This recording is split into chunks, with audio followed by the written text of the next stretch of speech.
Welcome to our podcast, a better version of you. We got Lou, What's up? Montrell. Mm, mm, mm, mm, mm, mm, mm. We trying to make it through this COVID-19.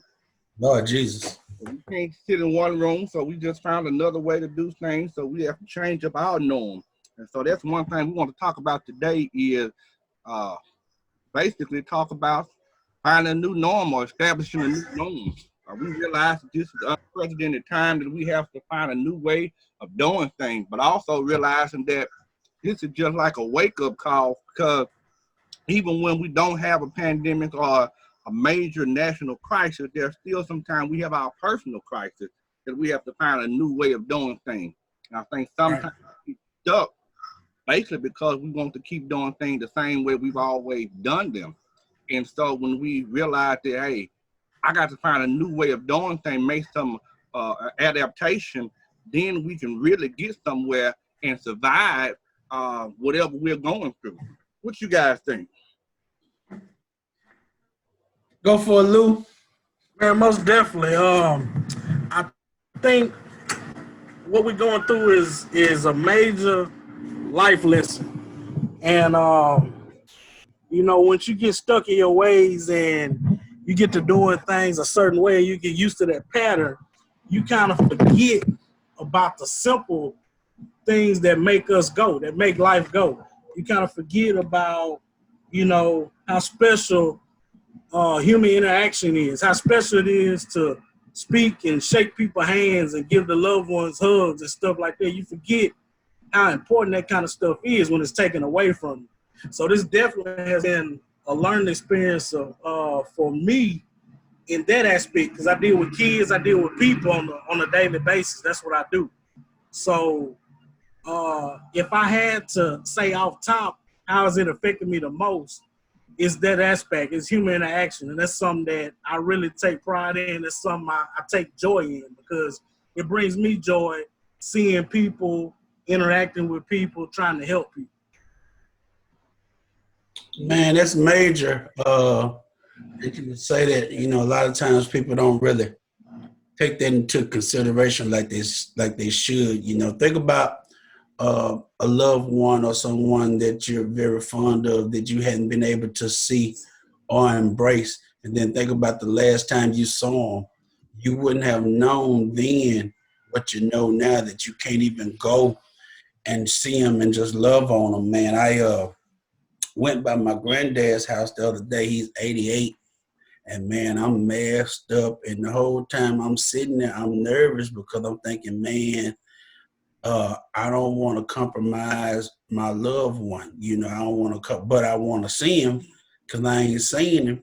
And I know he want to see me. I'm the oldest grandchild. And he really act like he my daddy rather than my granddaddy. So, he want to see his son. And I want to see him back. But, it's always something in the back of your mind thinking about the what ifs, if you go to the store, what if you go to the gas station, what if you, go around anybody, anywhere, what if? So it's really a big consideration, what you said with that human aspect and really and self-care as well, not only those that you may compromise, but compromising yourself. Because the first law of life is self-preservation. So Right. you don't put yourself in a fix either. Yeah. And that's the thing I've noticed as well, we're in a time where if you cough, you cough trying to make sure Rona ain't dead. I'm sitting up here trying to make sure I ain't Yeah. either. Yeah. So, it's crazy. It's a new norm. We've lost legends such as Dr. Harry Blake. And even local legends within the community that you would normally see a big turnout for celebration of life. Charles Lawrence, Lloyd Thompson. Yeah, man. Man. I woke up this morning to an email that one of my fellow teachers had passed this morning, Andrea Shine. And it wasn't because of the virus, but I mean, it just goes to show you, man, people we close to that, this this thing is crazy because it's like never before. We haven't been able to communicate with her for 2 weeks, and then now, her life is over. Yep. Then I have a cousin, a distant cousin, had the graveside yesterday. He's my sonic brother as well, and so we can't even do the last thing. Right. Oh Lord. That you knew, hey, when I pass, this is what's gonna happen at my homegoing celebration. Now, everybody I love and care can't even come pay proper respect. Tell you, man. Get your best 10 people, man, and go for it. So we're trying to have to learn how to adjust. I think for all of us that out there to go to church, we look forward to a Resurrection Sunday, and it's completely different not being in church or before people to celebrate a risen Savior. Truth be told, you have people only go to church on certain days. And that was one of those days that they go that they're not even there. And so they're done for the year. They're done. And so we're even making adjustment doing virtual church. It's a good avenue that God has blessed us with to be able to get the word out, to continue to empower people. But it's nothing like that fellowship when we're right there with each other. So we're making all kind of modifications simply due to a very small virus that you can't see with the naked eye. But when it's in you, you can feel it. You can feel it, and then not only can you feel it when it gets in you, the people that are around you are impacted by something that's so little that they can't see and may not even have. A lot of times that, and I was thinking about God himself. You can't see him, but when he gets in you, you can see it, and it affects you and the people that's around you. That's right. I'm gonna leave that part alone because we're just doing You said something now. Can't see him, but I can feel him. Yeah. So we have to adapt to our norm. So I guess the question becomes, what have we done that we have to personally adapt to now and may now be our new norm, not just now, but forever? One thing I believe is social distance all not end when the coronavirus leaves. For some people, it needs to be a new norm of social distancing yourself from. Yeah, some folks we should have long distance. Like my grandmother said, you got to feed them with a long-handled spoon. Yeah, no, don't feed them at all. Some folks don't even get fed. But what are the new norms that you all are having to see that you have to do just to survive this pandemic, and something that you may implement from now on?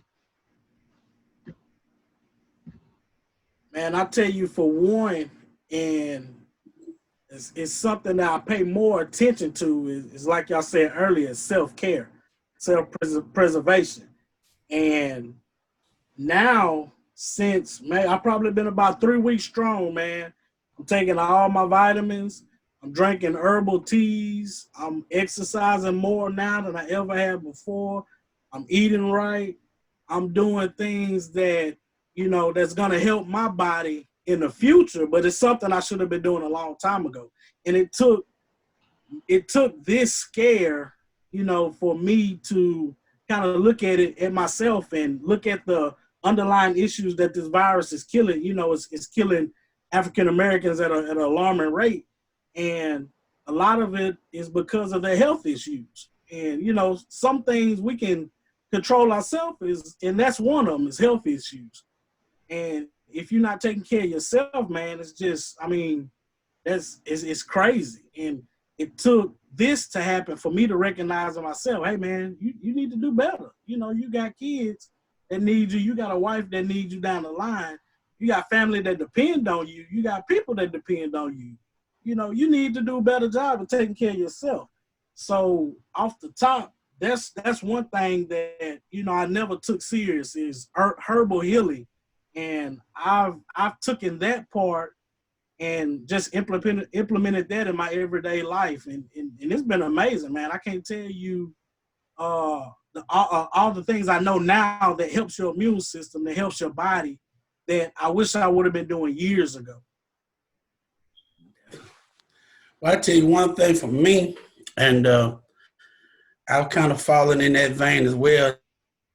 Not, I'm sure, probably not to the extent as my brother, but I am being more conscientious of, how I conduct and care myself in regards to, habits, eating habits, not being as active and going. So this time has given me some time to rest and recoup because anybody knows me, I'm always running.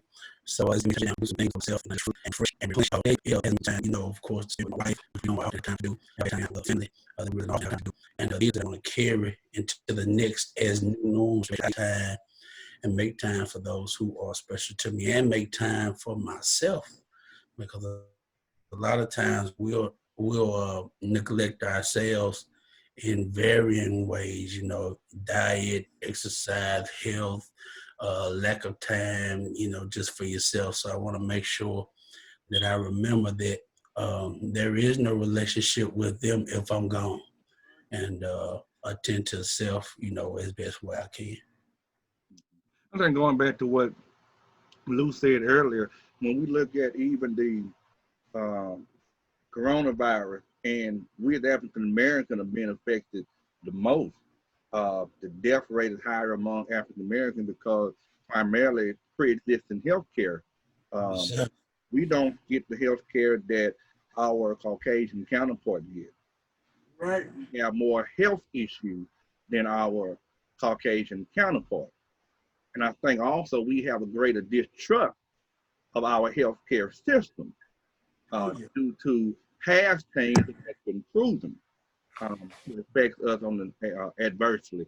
So, what can we do as leaders to perhaps try to get our people to understand, hey, you need to take better care of yourself? We're doing, as Lou talking about the herbal regimen, and I'm a big proponent of that. When you read your Bible, before we ever ate meat, we ate herbs, we ate plants and things. We didn't really eat all the meat until after the flood. And if you notice, before the flood, their long life. People lived a long time. After the flood, lives are cut down, right. and they started eating meat. So that could be a contributing factor. But even when we carry on our diet, I love greens. I love ribs, pork chop, uh, bacon, the stick cut bacon, not the thin one. Our diet is rich in things that are unhealthy. Right. And we have perpetuated that cycle down through generation after generation, and nobody really wants to modify what they're eating. And so when things like this come along, we've already got high blood pressure. We already have high cholesterol. We already suffer from Yeah. diabetes. And so you have something that compounds on what we're already dealing with. And then a lot Right. of us do not even take our medication regimen like we should. And so Exactly. all those issues that come into play. And so when something hit like this, we're the ones who suffer the most. So what can we do as a normal? Like last year and year before last, I really started going to the gym, like talking about trying to stay healthy. Blood pressure still fluctuates. That's because people get on my nerve, and I let them get on my nerve. Uh, but self-care, knowing how to take care of ourselves and sticking with it. What can we do to help educate our people and convince them that, hey, we need to change the way we do things?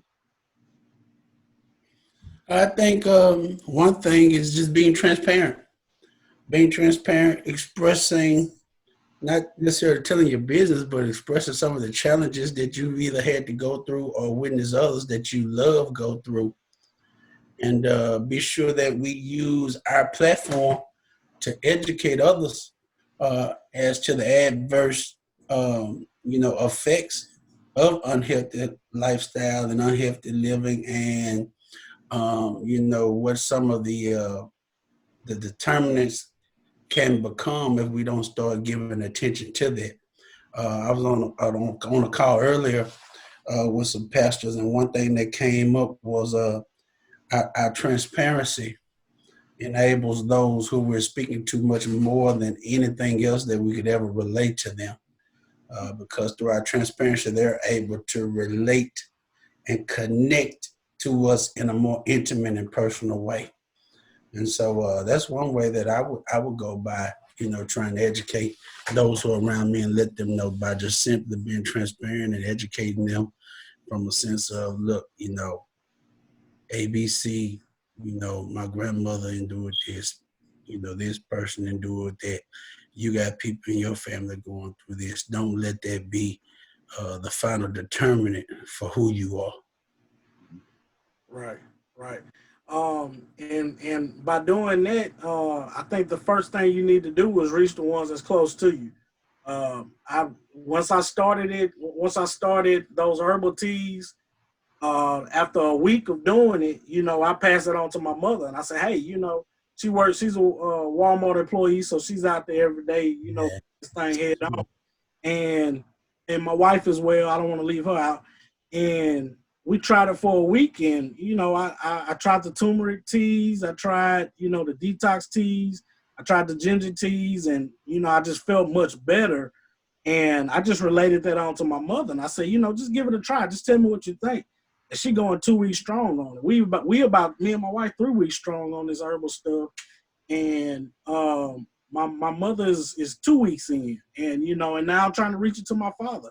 So it's really, after doing it, you have to reach the ones you love first. I mean, reach the ones that are close to you, and try to let that thing spread like wildfire. Of course, you want to go on your, like you say, use your platform. Of course, you want to go on your social medias, and I'll post a tea on Instagram every now and again, and post some of the things that I take and some of the things I do physically, to try to reach others. But I think first it just starts at home. Make sure you get the people you love, the people that are close to you, involved in living a better lifestyle. Yes, sir. Okay. All right, just to shift gears a little bit. We're talking about taking care of ourselves. The best health care we can do is first start with us and it spreads to our family. The Bible even talks about charity starts at home and spreads abroad. Um, so that's saying that we have to always be conscious of take care of home first. And when we start at home, they can start reaching other people. Like we're saying, using our platform, social media. Uh, I enjoy seeing Instagram posts when Luke posts the tea and things. I've done it all also, the orange peel, lemon peel, ginger, uh, all these good things that help us, especially during this time. So, one thing we're talking about is establishing new norms, uh, transitioning from the way we've been doing things to a new way. Uh, I know for one, Montrell and I, we've gone to virtual church. Uh, have you had any challenges with switching from face to face into the virtual church? Um, Only minimal challenges. My first biggest challenge was to just get the information disseminated to my people, to let them know what was available, via conference call or Facebook Live. Then I have a portion of my congregation who are older, aren't as tech savvy.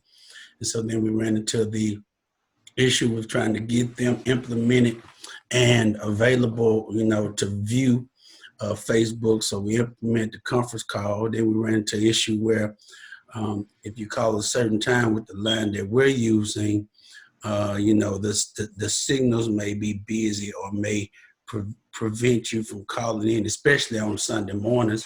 So we've gone to a new platform we're trying out this week for the conference calls, so they can listen in.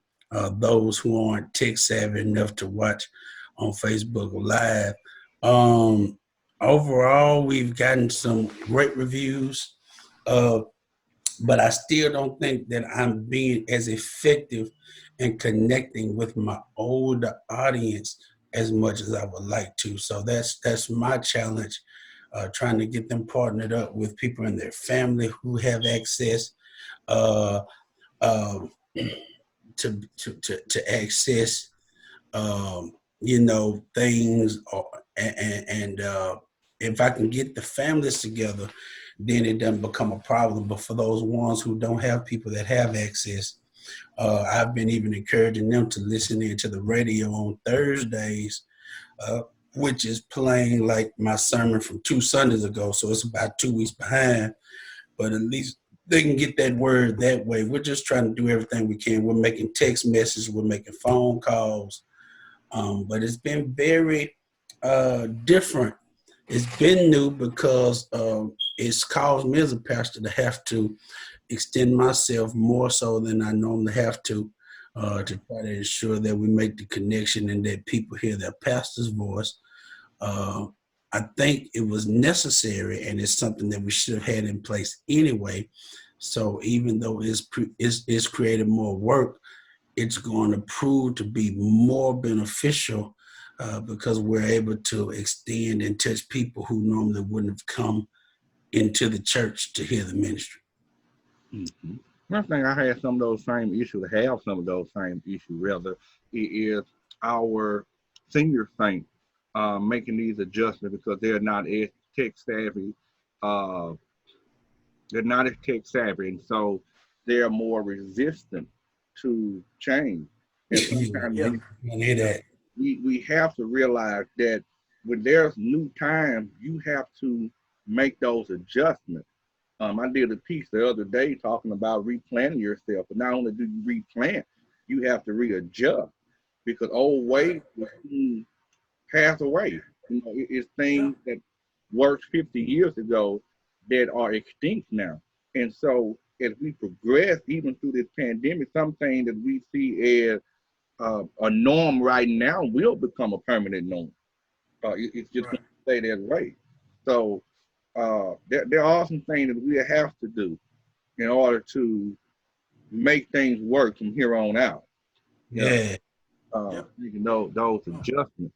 And like I said, now it creates more work. So for you and I, even though we've made adjustments for other people, now we got to find a way to make those adjustments for ourselves so it's not a burden.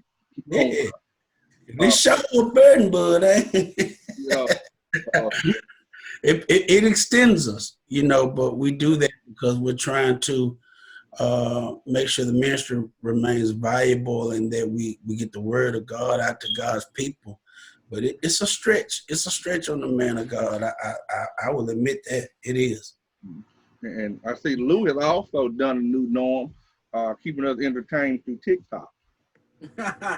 Hey, but before we get to that, let me chime in on that as a stewardess of the church, man. It's really taking me off of my disciplinary as a Christian. I'm a person who I rely a lot through the week on virtual sermons. Pastor Michael Todd of Transformation Church is favorite pastor to listen to or watch through YouTube. And, you know, I was watching him 3 or 4 times a week. And it's like, I just can't, I can't find that urge or that passion to even beef it up more now that we're virtual. You know, it's like this past Easter Sunday, it just took me out the mood, man. I didn't have that church spirit. I wasn't, you know, feeling the same, you know, because we usually get excited around Easter time because my family, we do a big gathering at my church. We always go to church, and then after church, we do a big fish fry and all this and crawfish. And this year, man, just not being able to do that, you know, it took me out, man. And I just hadn't been on the same spiritual discipline that I'm normally in when we're going to church every week. And I mean, it's just wow. Sometimes I look back and I'm like, man, I didn't know how much not going to church was going to affect me. Yeah. I looked at, you know, I'm like, okay, I'm good. I can watch Pastor Michael Todd. I can study, you know, and I just haven't been the same, man. And, you know, it's affected me drastically, man. I have to pray harder and stuff like that because that fire is not there like it was when I was at church every Sunday. When okay, everything will be fine because I'm going to church Sunday. Mm-hmm. And, you know, we're just not getting it right now. And it's scary, man, to be honest. I'm really scared about it. I guess for me, like virtual church for me is more like when I'm working and I want to hear something, I can have it in the background listening. Yeah. That for me is what I use the YouTube for to listen to some of my favorite pastors. Uh, Mm-hmm. so it's an adjustment that I try to get ready for church Sunday to give a word, uh, and then I'm sitting down and say, well, let me church hop now. I might go from Montrell page. I'm already listening to Pope page earlier. It just jump around, but I'm still getting my Yeah. after church nap in after I hit the church hop. Oh, Ah. amen. Amen. But Amen. it's the new norm. It's the new norm. It's making those adjustments, and I think we are still trying to figure out really how to adjust to what has become a norm now. Yes. And I think also Right. one of the biggest things we're going to run into after all of this is people who have to readjust from the adjustment. Right. Like Oh me, yeah. Oh, wow. social introvert. I like being at the house, but I like certain people I like to hang out with. And Right. you can't even go around and do those. Then you have those people who never really at home now have to be at home, and the psychological effect it has on Oh everybody. yeah. So Oh yeah. making these adjustments, then have to come back and readjust once you finally adjust. It's gonna be something. So like you, it's scary. It really is Mm-hmm. scary. Um, it's really scary. Mm. So since we've been quarantined at the house on the stay-at-home orders, uh, Come on. one of the other important things that we have to do is make the most of this time of rest that we've been given. Mm-hmm. Right. We don't have to rip and run, can't rip and run, so it gives us the time to recuperate. Uh, it gives us the time to rest. It gives not only us, it gives our earth the time to rest because we're not busy in Oh it yeah. that we normally do. Yeah. I think also this is the time of self-reflection, a time we Yeah. sit really dig deep within ourselves, uh, cleanse ourselves of some things that maybe shouldn't be there, and also look for new opportunities. We don't have anything else to do, so uh, find new opportunities to do the thing that we want to do, or we feel like that we need to do. So I guess the question now becomes, how do we identify a need to create something new? Like I'm saying, even with Lou, with the TikTok video, keeps us entertained. Uh, Seeing things that's going on and being able to identify a new strategy, a new gift within ourselves, because hey, we have too much else to do but sit at home. That's right. But yeah, that all came about is one of my players, my kids. I'm always interacting with them on social media, and I seen a video, and we looked at it, and the kid was like, "Man, coach, you ought to just try one and see what happened." And I won, and the kids they went stupid, like they didn't think I could dance, do they dance moves and all this, and hit me up, man. Oh man, y'all go check coach out, check coach out. And the more I got into it, man, it's it's a lot of religious stuff on. It's some good stuff on there, man. If you go on TikTok, you can find some good uplifting stuff, man. Okay, cool. I follow a couple pastors on there, youth pastors, inspirational speakers. I mean, man, there's some good stuff on there. But and also the comedy with the church, man. I'm a big fan of the black, historic church, the Baptist, whatever you want to call it. And I love to do those videos, man. I love to do anything dealing with the black church that we can sit back and laugh at. And it was just one thing led to another, man. I started doing the little quarantine videos, and one of them got broadcast on the news on Channel 6, and man, it just started going crazy, man. So I try to do one, even with my family, man. We take a little hour out the day, and so they help me with them. So it's just something, man, to we can bond with, we can have family time with, we can enjoy, we can laugh, take our mind off of all this that's what's going on in the world. It's something that might be out of my norm, but it helps me, sit back and enjoy time with my family and laugh with my friends. and help other people, help entertain other people. Anything that's gonna bring a smile to a person's face, I'm willing to do that. And it's just something that just took off, man. And now people look for one every day. If I don't do one by 6 or 7 o'clock, my phone blowing up. Hey man, where you at? Come on with it. So it's just something that just took off, man. And now I feel like, I gotta keep it up now because people so even I had want to go back to normal, you still got to. Oh, that's his new norm. Yeah. That's the new code for it. Both. What's crazy is a paramedic in New Orleans, man. Sent me a message. She was like, "Man, it just uplift me. It get me going when I ain't got nothing to go. When coffee and energy drinks don't work, I can look at your video and bust out laughing, and it give me a little bit of peace. So it's just something, man, that just went off, and I'm just gonna keep doing it, man, till it's time to say enough, and I'm glad it's got where it's going. Yeah. And I'm about to run out of oxygen out here in space, so we're gonna have to shut it down here in a little bit. But that's the thing, you never realize how much of a blessing you are to people when you start doing a little small, simple things. Even like the daily inspirational message you all get, which I got to send today. When I go so long without sending them, I'm getting text messages. Hey, Rep, ain't got my message. Come on with it. It lets you know that people are really being helped by them. Yeah. But at the same time, I think sometimes when there's a long period, I got a whole lot going on, really don't get time to do it. Or it be some instances where, hey, I just can't come up with nothing. I need somebody to send me something. I got you. And so it's good to know at the same time that when we're coming up with new ways to encourage each other, they are being a blessing to somebody. Right. But we just have to do the best we can to make it through this, to encourage one another, to help one another, to be a blessing to each other. And since we're running out of time, because Zoom only give you a certain amount of time to do this, I think next time we'll deal with more in depth with identifying new opportunities and setting new goals through this pandemic. But I think one thing we ought to be able to do is when we come out of this pandemic, we've been at home long enough.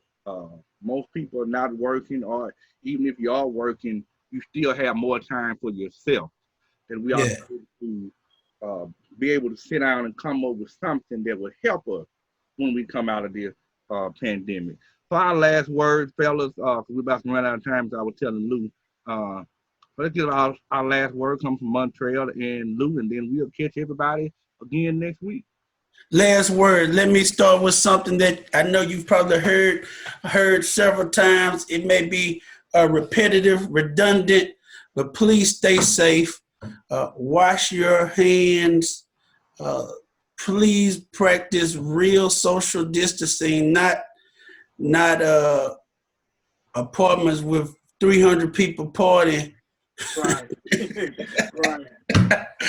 But man, please practice real social distancing and look for, like he said, we're going to talk about it next time, but find something that you're good at and become better at it. There you go. Just today, I've been working on 2 business opportunities. I'm going to be trying to make some alternative money when I come out this house. So I'm working on my health and I'm working on my bank account. Find you something to work on that'll make you better. Yeah. That's right. Hey man, another thing we talked about a lot of physical health, but another thing that's most important that you need to be aware of is your mental health. Yes. I used to watch the news 3-4 times a day, and I self-diagnosed myself with COVID-19 about 100 times already. Yeah, me too. That's because of watching the news and watching. You cough. Man, I coughed and sneezed and I got it, and I took a break, man. I stopped watching the news last week. Me too. I can't tell you the feeling, the weight this took off my shoulders, man. So be sure to take care of your mental health just as well as your physical health. More so. Because a well body with a messed up mind ain't no good. And most people that have a messed up mind will not have a well body either. Yes, sir. Right. We're honest about it. I work in social services, so I realize a lot of times if we don't take care of our mind, it's going to trickle down to our body. So it's already been said, y'all, please practice social distancing. I read one thing said that you can smell my fart, you're too close. True. So, Big fact. yeah. So please practice social distancing, and as well as find something, as Montrell said, find something that you're good at, become better. Take your time of self-reflection. Look at yourself. Yeah. Take advantage of what's going on in your life and see what you can do to become a better version of you. We enjoyed you. God bless you. This Jamal signing off. Deuces. Peace. All right. What am I stop?